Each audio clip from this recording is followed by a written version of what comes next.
Hola a todos, bienvenidos a mi canal Aprendemos de Todo. En este video voy a explicar qué es el conductismo, cuál es su objetivo de estudio, sus principales representantes y vamos a ver el método según el conductivismo clásico y el operante, con sus principales autores. Bien, ¿qué es el conductivismo? El conductivismo es una corriente psicológica que estudia procesos mentales. ¿Cuál es el objetivo de estudio?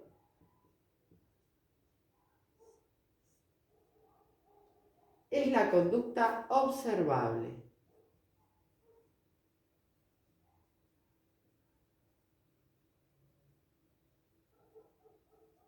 ¿Cuáles son sus principales representantes?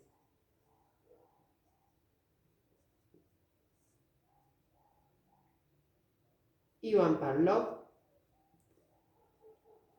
En el canal tienen la teoría completa de Ivan Pavlov, de Skinner, también de Thorndike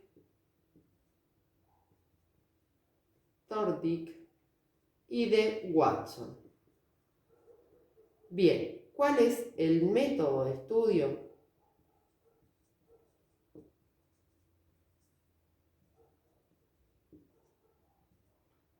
Y acá puede ser el clásico o el operante.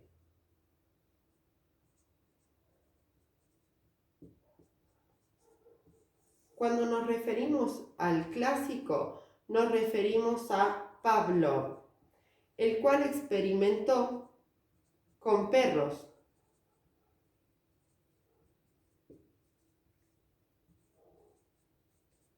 Que en realidad lo que él quería saber era por qué se originaba la segregación gástrica de los animales antes de comer. Entonces él trabaja con los reflejos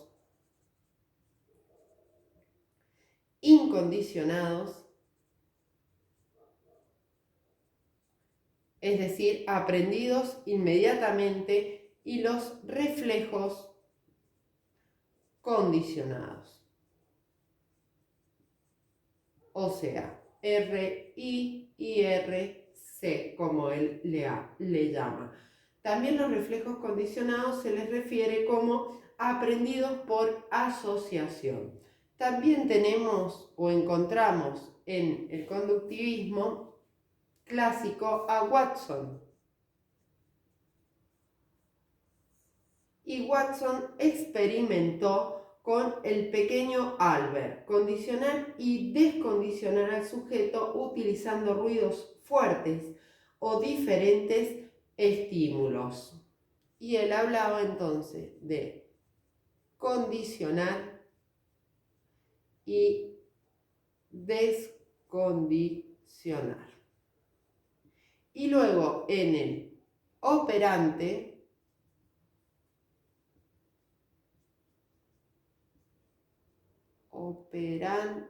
condicionamiento operante, encontramos el experimento de Skinner con las palomas.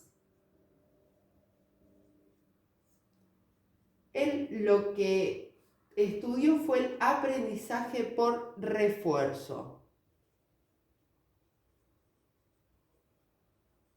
Y él hablaba de dos tipos de refuerzos: el positivo y el negativo.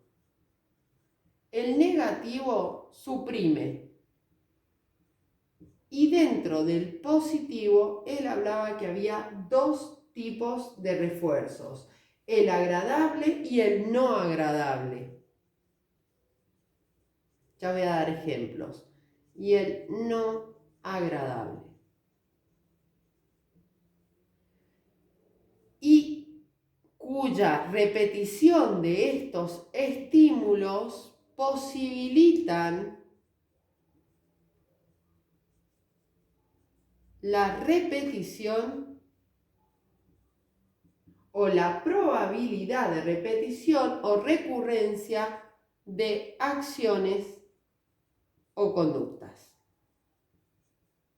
Bien, ¿a qué le llama refuerzo?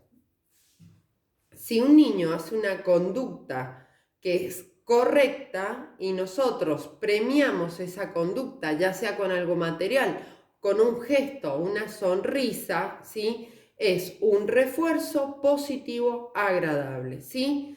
Sin embargo, un niño rompe un juguete a propósito, también le damos un refuerzo positivo, pero no agradable. Por ejemplo, un reto. Sin embargo, ese refuerzo es positivo. Poner límites con amor, con cariño, es positivo. Sin embargo, el negativo es una supresión de refuerzo. Por ejemplo, un niño hace algo mal, una conducta no deseable, por ejemplo, golpea a otro niño, y ese no se coloca un refuerzo, ya sea positivo o no agradable, el niño va a repetir esa conducta y va a repetirla creyendo que está bien, ¿sí? Básicamente de esto trata el conductivismo, de la conducta basada en reflejos de estímulo y respuesta. Espero que te sirva el video. Si te sirvió, suscríbete, regálame un me gusta y cualquier duda, déjala en los comentarios. Gracias.